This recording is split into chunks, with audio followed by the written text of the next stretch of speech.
So there's certain imagination games, certain drills that we play with every client. And these are fun, right?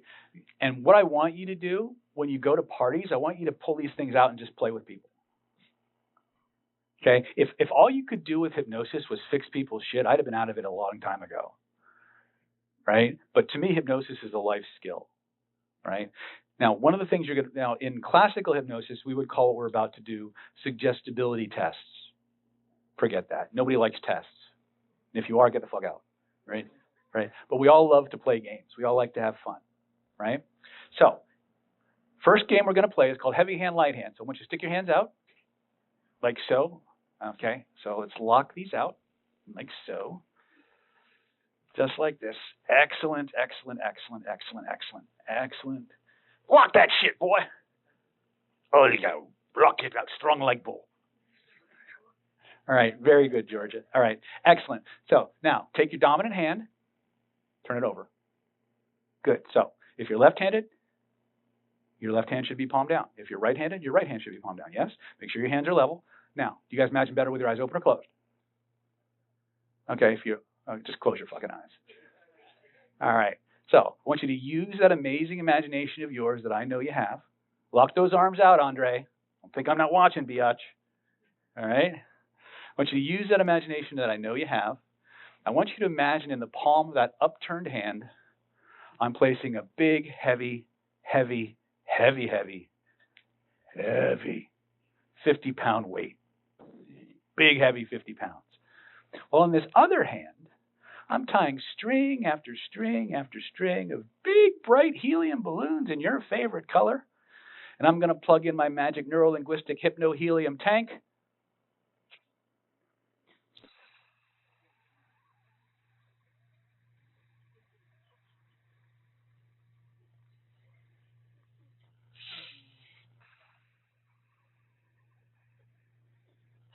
And you may notice as those balloons inflate higher and higher, you may feel one hand begin to lift, to jerk, to rise with honest, unconscious movements, while that other hand, I just double that weight, big, heavy, 50 pounds, double it, 100 pounds.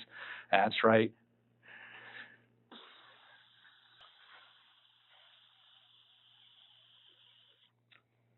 Excellent. Allow your hands to move. Open your eyes, look at your hands.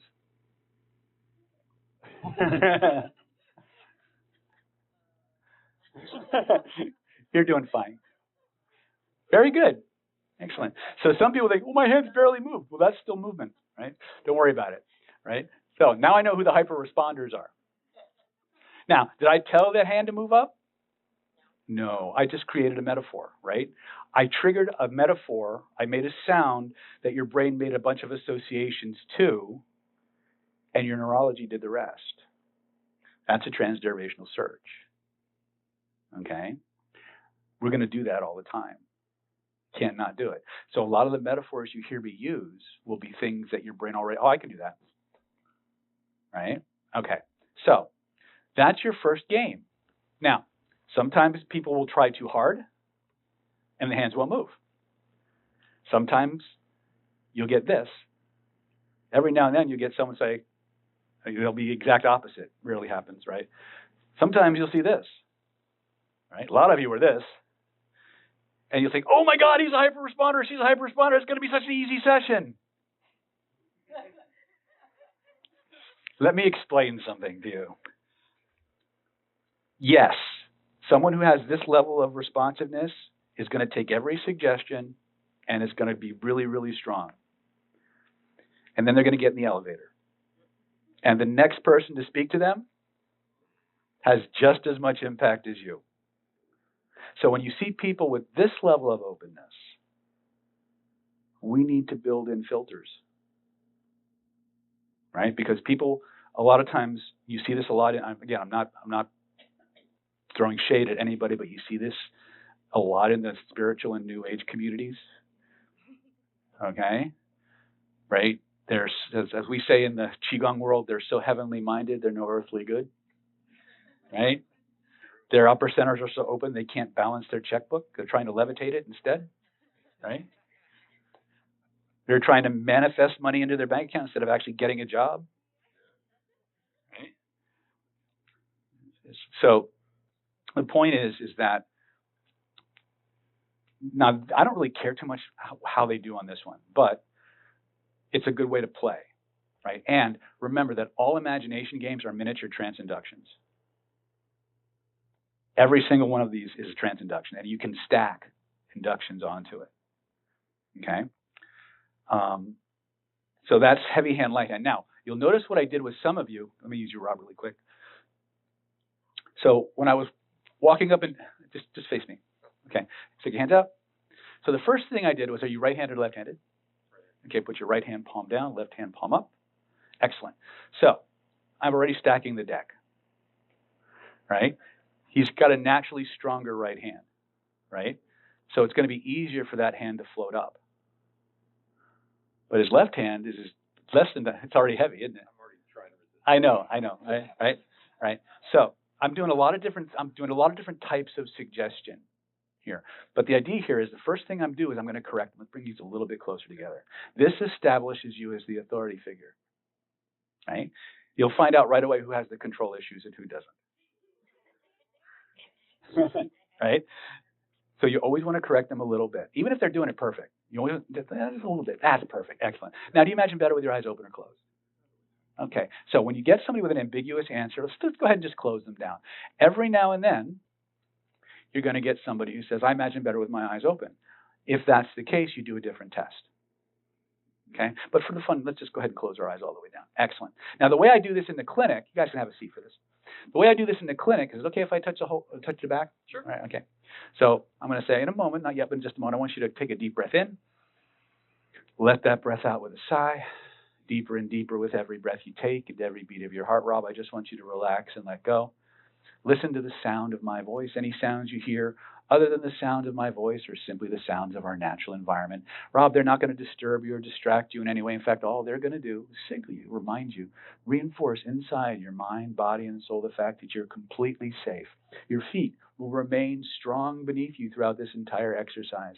Now, in a moment, I want you to focus all of your attention on the lids of your eyes. I want you to focus on the tiny muscles in your eyelids, Rob. And I want you to just start relaxing those tiny muscles. Keep relaxing them more and more and more. That's right. Till they're so relaxed they just don't want to work anymore. When you're satisfied, they're so relaxed they just don't want to work anymore. Go ahead and give them a little test just to be sure. That's perfect. Now stop testing. Allow that level of relaxation to flow from the top of your head all the way down to the tips of your toes. Deeper and deeper with every breath and every beat of your heart. You're doing fantastic. Now, Rob, in a moment, not yet, but in just a moment, I'd like you to use that amazing imagination of yours that I know you have. I'd like you to imagine that in the palm of this hand, I'm placing a big, heavy 50-pound weight. Big, heavy 50 pounds. While around the wrist of this hand, I'm tying string after string after string of big, bright helium balloons in your favorite color. And I'm going to plug in my magic neuro-linguistic hypno-helium tank.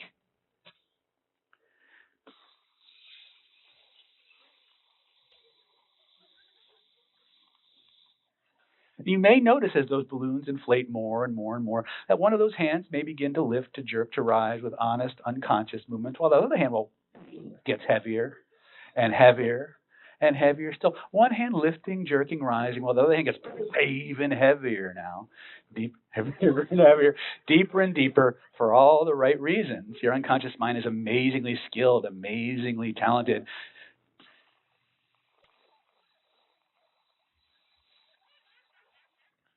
Open your eyes, look at your hands. Feeling good all over? Let go. Okay, you can let go now. Completely out. All right? Give him a big round of applause. You did good. All right. So, it's fun, isn't it?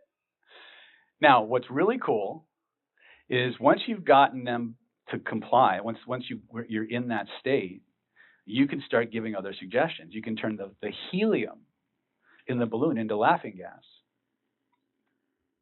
And you can start to give them little giggles, and you can stack things onto it. We call that pyramiding, right? So this is one of the ones that I always do with every client. When someone comes into me, the first thing I do after I sit down with them and I go through their intake, first thing I'm going to do is I'm going to get them up, usually right in front of my door, So like literally I have them stand in front of my door because my treatment room was not very big. My treatment room probably fit in this section. That's how big my treatment room was, give or take. Right? So I did not have a lot of room. In fact, it was actually smaller than this, now that I think about it. But I would have them stand up and I would have them framed in the door. I said, don't worry, it's not like a police lineup or anything. You'll see when we go through the consultation process that there's a lot of humor built into my intake. It's a 30-minute process, soup to nuts, right? And so 9 out of 10 people will sign up to be a client, right? In fact, the longer it goes, the less likely they are to sign up. And I'll walk through it with you guys so you see how everything I do is engineered. It seems very natural, very organic, but every part of it's engineered. It's designed to create massive connection, massive playfulness, fun, the whole 9 yards. So I'll get them up and I'll say, is it okay if I put my hand on the back of your neck? Okay. Now, energetically speaking, some people were asking about aphantasia and alexithymia. Energetically, you have 2 points plus the palm chakra, so energy can come out through that area. There are 2 acupuncture points on either side of the big hammer, the Dadzwe, which is right here. If you place those points over that energy and you send energy into it, it'll start to stimulate more vivid imagery. Right? I had a client in the UK when I was teaching. He was completely alexithymic, couldn't see pictures. Took beautiful photographs, couldn't see shit. And after about 45 minutes of me having there, he started having flashes of color and all kinds of crazy stuff happening. So that's a really good way to amplify somebody's visual process. So the first thing I did when I had Rob up here is I corrected him. I had him extend his hands out, one hand down, one hand up. Always want the dominant hand palm down, right? Always want the dominant hand palm down. Now then I stood beside him, right? It's okay if I put my hand, I always ask permission. Always ask permission before you touch, all right? And I want you to use that amazing imagination of yours that I know you have. Now, I had him relax his eyelids, which is exactly how I do it clinically. First time when we did this as a group, I didn't do the eyelid closure part. Wasn't necessary. It's something I found added a really, really good multiplier or enhancement to the energy game, or the imagination game, but you don't need it. I like it. It works for me, right? Because it tells me right off the bat, because that's the very first part of your very first induction is eye closure and relaxation. So remember the 4 magic bullets you saw up here earlier? First bullet is exactly what I had Rob do with closing his eyes and relaxing the tiny muscles in his eyelids. So it's half the so I'm already testing that part of it, but I'm linking it to the heavy hand, light hand, right? And then I'll just start saying, and I'll notice I was holding his hand up, so I'm actually bolstering his hand against gravity, right? And I draw the hand down, and I'm pressing against my own hand. So he feels the press, and then when I take the hand away, it's like, right? This is kinesthetic suggestion. Suggestion comes in on multiple channels, right? Heavy, 50-pound weight. What weighs 50 pounds? Doesn't matter. Could it be a bowling ball? Could it be a set of books? Could it be a big old cat? If you do that with Seth, you'll see him do this. Because the cat keeps wiggling, right? My point is, heavy, 50-pound weight. They'll fill in the rest.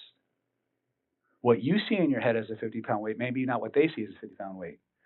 50-pound weight is where those two meet. That's what you use, right?